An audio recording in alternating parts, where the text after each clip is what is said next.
you may be wondering why I'm standing here with two smiley faces made out of various things. Because I'm probably mentally unstable. Anyway, so this is going to be an ammunition type that we're making. And we're basically recreating chain shot. Now what chain shot was two smaller cannonballs. And they had a chain between them. Hence the name chain shot. Anyway, you fire it at the mast of an enemy vessel and they'd spin around and they'd either wrap around it or ideally the chain would just kind of cut through some of the, generally not the main mast, but they fired it at the smaller mast and you could just chop the mast off of an enemy ship, you know. I'm sure they have it in Assassin's Creed 4 or something. I haven't played it yet, so. Anyway, all it is really, we're going to have two 2-inch end caps and we're going to join them together with this pipe. And we haven't really decided yet whether we're going to have them here or whether we're going to push them all the way together.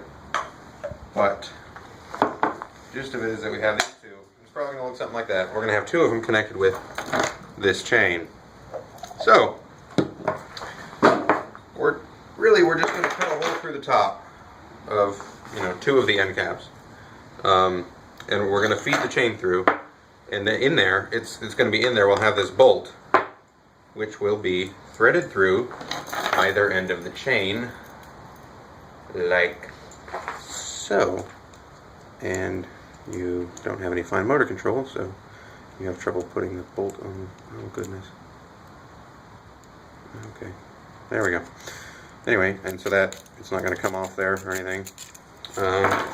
And that'll just be sitting inside of there, and then it'll be on either end, and that'll stop it from, this chain will be in there, but it'll give it a little bit of play so it's not too rigid, won't bend the chain or anything. And hopefully they'll fly crazy and chop things up. We really have no idea how this is going to work. And this is a 2-inch section of PVC, so obviously this is too big to fire out of the 2-inch barrel. It's okay though, because we got something for that. Previously used to fire oil filters. These are a 3-inch diameter barrel.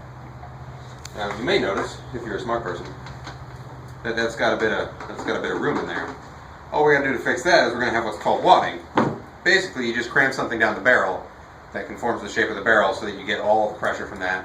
And that's actually good that they don't form a tight seal because they're going to fly out differently because we want them to start spinning.